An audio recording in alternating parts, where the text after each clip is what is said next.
Next movie, Jordan. So, Huh. this was it's funny. This was initially a have not seen, and then I had to restructure for reasons that I'll explain later. So I had not seen this. This was one of two movies in Quentin Tarantino's filmography that I had not seen yet. This is Jackie Brown. Here we go. If you had the chance to walk off with $500,000, would you take it? Yeah. What do a stewardess, a gun runner, a bail bondsman, an ex-con, a federal agent, and a beach bunny have in common? You don't come in on this thing with me. You got to be prepared to go all the way. They're all chasing $500,000 in cash. It wouldn't even be missed. $500,000 will always be missed. Let him get the money and then just take it from him. She trying to play your ass against me, huh? That was fun. Yeah, I really hit the spot. There's only one question. Who's playing who? Let's make a deal. Oh, yeah? So what's she gonna give us? Are you gonna offer to set him up? Yeah. Is she dead? Yes or no? Is she dead? Pretty much. Quentin Tarantino's Jackie Brown. Now, what's interesting about Jackie Brown was on in our Hateful Eight video, the comments said that several comments said the two worst movies were Death Proof and Jackie Brown. And I said, wow, that's really interesting because it's the only two I haven't seen. And there was a couple of comments that said that, and it was consistent. That's what made me want to do Quentin Tarantino. And yeah, this movie's not very good. It's like all of it. It's all of his worst instincts in one movie. It's everything that makes a Quentin Tarantino movie bad in one movie. First of all, it's almost 2.5 hours long, if not 2.5 hours long. So I was like, oh, and to be fair, Pulp Fiction was almost, I think it was 2 hours and like 17 minutes. It was almost 2.5 hours long. But like, it doesn't feel it because of how it's structured. It doesn't feel, it's because every scene is sort of episodic in nature. It doesn't feel like it drags. This does. This very much is trying to have a narrative. So the very, very, very, very, as brief as I can possibly muster, plot of this is... Real quick, I disagree with you. I think that Pulp Fiction does drag. Continue. Yeah, I can see why you would say that, but just... Yeah. I can see why you would say that, but like in terms of just structurally, it doesn't really. This is my opinion, but anyway, that's the point. So this is about Samuel Jackson is a gun runner, and he is trying to get his money from La Paz, Mexico, Los Cabos, and he. I know that place. His initial runner gets busted by the cops, who is played by Chris Tucker, and one of his mules, Jackie Brown, gets busted by. Did you do Inglourious Basterds already? We're doing this in order, Jordan. So this is his next movie. Okay, got it. This is his next movie in his filmography. What's really funny. It's funny you ask because I had Inglourious Basterds in there, and then I fucked up and I didn't watch it, and I watched Jackie Brown instead. So then I shuffled everything down and then just put everything in order, and I was like, well, okay, that works out. I'm glad I did it the way I did it, but yeah. So like Jackie Brown gets busted by the DEA, some fucking law enforcement agency, which is Michael Keaton and I forget who else, but the main guy is Michael Keaton, and she's trying to get out from under Samuel Jackson's thumb, who is controlling her, and she through one or another basically is double playing Samuel Jackson and saying that she's working with the police to get him out of it, but she's working with the police and telling them that what they want to hear so that she can sneak in the middle and take all of Samuel Jackson's money for herself. And the movie is basically long scenes of her. Early on in the movie, Samuel Jackson runs into this bail bondsman, and so she ends up becoming for lack of a better word, friends with him, lovers, love interests, what have you. And Trist. yeah, they're working together to screw over everybody, basically. And As one does. it's really like her performance is really good in the sense that it's really clever. Her decision that, well, I'm just gonna fuck them both over and play them against each other and walk out the middle is really clever. However, this movie, however, and like some of the performances are good. Like the guy who, remember the vacuum, the guy who extracts people in Breaking Bad.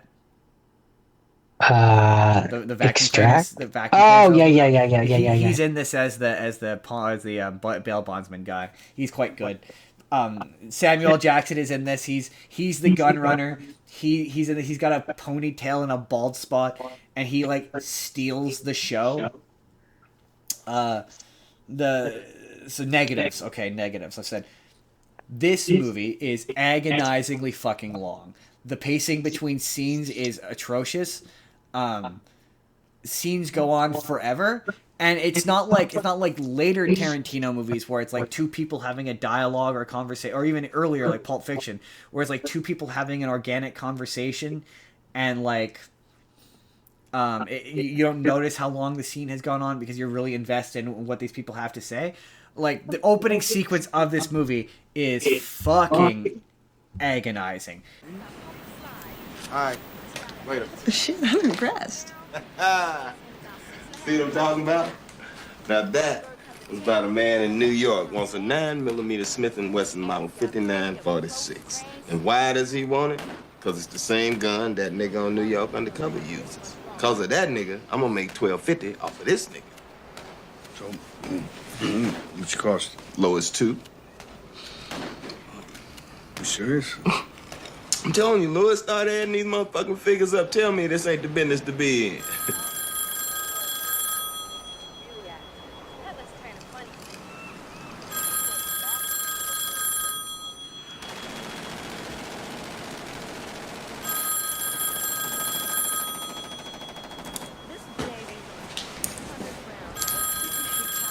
Oh, I got me 5 M60 machine guns, too. Motherfuckers come straight out the Gulf War. I done already sold 3 of them, 20 grand a piece. Oh, wow, that's good money. I'm gonna make $1 million out of this, man. I already got a $500,000 sitting down in Mexico. It goes on forever. It's just... Well, I should mention, Robert De Niro is in this movie, and it might be his worst movie. He is, like, atrociously bad in this. Like, he is, like... sleepwalking his way through it. There's multiple scenes of like this girl giving him I swear to God, he's stoned the whole time. Like he is either half passing out at points, or like the entire opening scene is this agonizingly long scene of Samuel Jackson just talking at Robert De Niro while Robert De Niro stone face. Like famously charismatic Robert De Niro, nothing. Like he's just sitting there like. Sometimes he musters a nod where he's like, "That's it." He barely talks. He barely has any lines.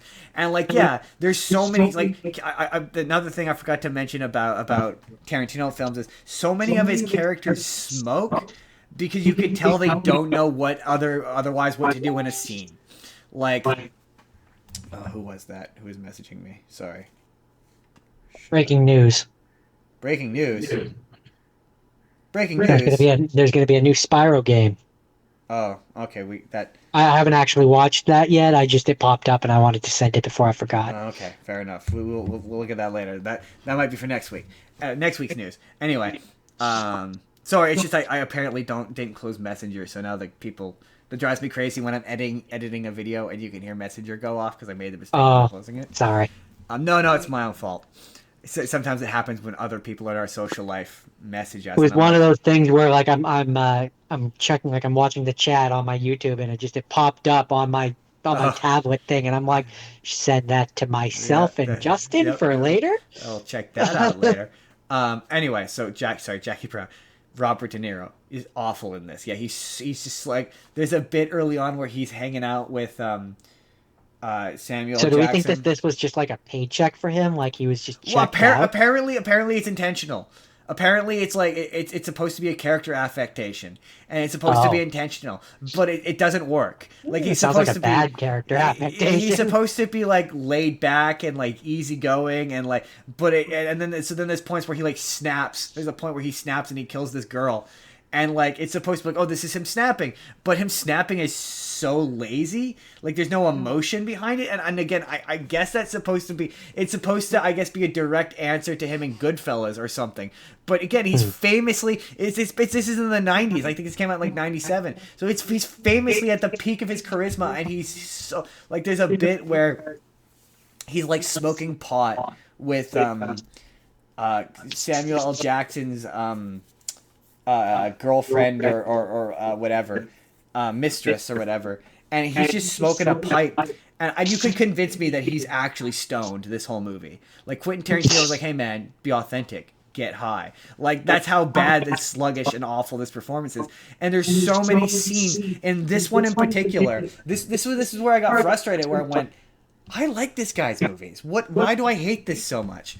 Because there's so many bits where like, you can see actors waiting for him to yell cut.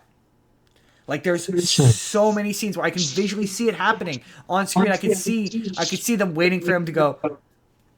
I could see that happening where like you could feel like, okay, the scene has reached its natural conclusion, but it just keeps going. It just keeps going. Would you say that's a director issue or an editing issue? That's just it. That's funny that you say that, because this was the moment where I Googled who his editor was, because I was like, if a scene is going too long and that makes it into the final cut of the movie, yes, that's potentially bad direction, but also like the editor should be cutting. That's my thing. It's like, I'm like, this movie made me go, did Quentin Tarantino edit his own movies? Because to be fair, there are scenes in Pulp Fiction and Reservoir Dogs that go on for too long, but they're not as bad as in this, where they're so like the opening sequence is just one still static frame of Robert De Niro and Samuel Jackson just sitting on a couch watching TV. And that's it. And Robert De Niro doesn't do anything. He doesn't react. He doesn't make any. He doesn't have any feelings or emotions. He just every once in a while he nods. And like so it made me go like, wait, does Tarantino edit his own movies? And no, he has had two editors. Someone who did his like the first half of his movies, and then another person who does the later half of his movies. And spoiler alert, the second editor is much better.